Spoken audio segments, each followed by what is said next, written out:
तो this is the question number 1, या फिर 2022 का एक क्वेश्चन है, ईयर में मेंशन कर देता हूं, ये गेट 2022 का क्वेश्चन है। तो ये पहला क्वेश्चन है जो हम लोग डिस्कस करने वाले हैं, मोस्ट प्रोबेबल एमसीक्यू क्वेश्चन है। टाइप ऑफ क्वेश्चन की अगर बात किया जाए तो it is the MCQ question. तो क्या बोला गया इस क्वेश्चन में? First understand the question, then we will have the discussion part.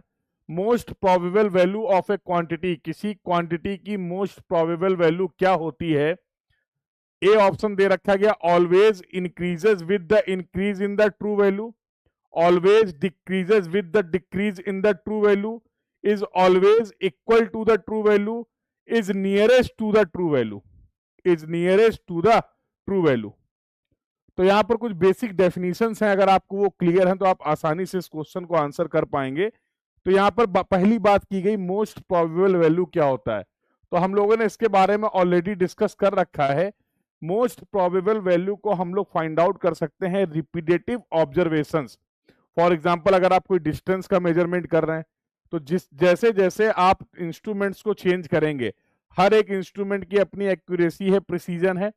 Similarly जैसे जैसे आप सर्वेयर को चेंज करेंगे तो एक ही दो ऐसे पॉइंट जो कि फिक्स हैं, उनके बीच की सिंगल डिस्टेंस की आपको मल्टीपल वैल्यू मिलेंगी due to the change in the instrument, due to the change in the surveyor. Yes और नो?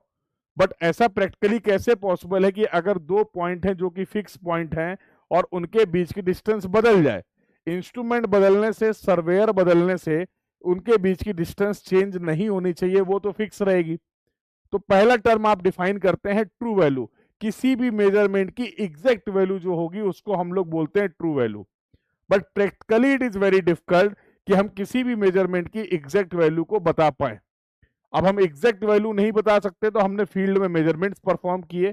फॉर एग्जांपल, कोई डिस्टेंस मेजर करनी थी, मैंने 5 सर्वेयर को काम दिया, पांचों सर्वेयर ने अलग अलग इंस्ट्रूमेंट की हेल्प से लीनियर मेजरमेंट को परफॉर्म किया और मेरे पास 5 वैल्यू आ गई। उसकी मेजर्ड वैल्यू जो है 5 वैल्यू है। अब ऑब्वियसली उस डिस्टेंस को, एक डिस्टेंस को मैं 5 वैल्यू से रिप्रेजेंट नहीं कर सकता हूं। Yes, but what we can do, based on the principle of error of principle जो था, that is the least square, error का जो लीस्ट स्क्वायर प्रिंसिपल है उसके बेसिस पे मैं मोस्ट प्रोबेबल वैल्यू को डिफाइन कर सकता हूं और मोस्ट प्रोबेबल वैल्यू को ही कंसीडर कर लेंगे, होगी नहीं, मोस्ट प्रोबेबल वैल्यू को ही हम लोग कंसीडर कर लेंगे एज ए ट्रू वैल्यू, उसको हम लोग कंसीडर कर लेंगे फॉर द फर्दर मेजरमेंट। तो ये बेसिक कहानी होती थी। तो ट्रू वैल्यू जो exact value, ideal value, theoretical value measurement की होनी चाहिए। मेजर्ड वैल्यू जो हम फील्ड में मेजर कर रहे हैं, रिपीटेटिव मेजरमेंट्स अगर हमारे पास अवेलेबल हैं तो उन मेजरमेंट्स के बेसिस पे हम मोस्ट प्रोबेबल वैल्यू, ज्यादा संभावना है इस बात की कि जो वैल्यू आप बता रहे हैं, जिसको आप एमपीवी बोल रहे हैं, वही करेक्ट मेजरमेंट होगा। हाँ, तो इसके लिए हम लोगों ने क्या करा था, we have taken the mean. हम लोग मीन ले लेते थे, तो x bar is equal to x1 plus x2 and so on xn by n। तो सिंपल आप अर्थमेटिक मीन ले लेते थे। अगर आप वेट की भी बात करते थे तो फिर वहां पर हम लोग वेटेड एवरेज लेते थे, याद है? तो W1 x1 plus W2 x2, जहां पर वेट है of measurement Wn xn divide by W1 plus W2 plus W3 and so on Wn।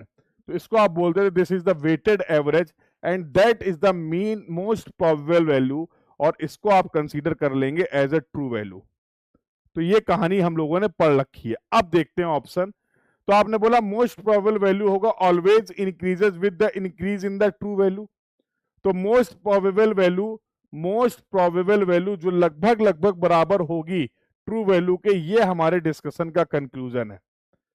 तो अगर इस कंक्लूजन को देखें तो मैं क्या बोल सकता हूं, सेकंड ऑप्शन देखते हैं, ऑलवेज इंक्रीज डिक्रीज की संभावना नहीं है। वो तो जो ऑब्जर्वेशंस आपके पास अवेलेबल है उसके बेसिस पे आप कमेंट कर पाएंगे, is always equal to the true value, ऐसी कोई संभावना नहीं है। It may be, it can be, it may be equal to the true value, but always it will be equal to the true value, that is not the fact that we are assuming, we are considering, but ऐसा होगा नहीं। तो सबसे अच्छा option जो आप mark कर सकते हैं यहां पर जो मुझे दिख रहा है, you can go with the, आप जा सकते हैं विद द डी ऑप्शन, और डी ऑप्शन क्या बोलता है कि जो मोस्ट प्रोबेबल वैल्यू होगी is nearest to the true value, is nearest to the true value, yes और नो? तो we will go with the option D. Option D के साथ आप मूव करने वाले हैं। क्लियर है सभी को? तो I hope the discussion is clear to everyone. तो अगर विदाउट वेट मेजरमेंट्स आपके पास अवेलेबल है, सिंपल मीन ले लेंगे आप। अगर वेटेड, हर मेजरमेंट का वेट भी आपको पता है, in that case we will go for the weighted mean. तो I hope the discussion is clear to everyone. चलिए, बिल्कुल सही है आंसर, इसका मार्क करेंगे डी।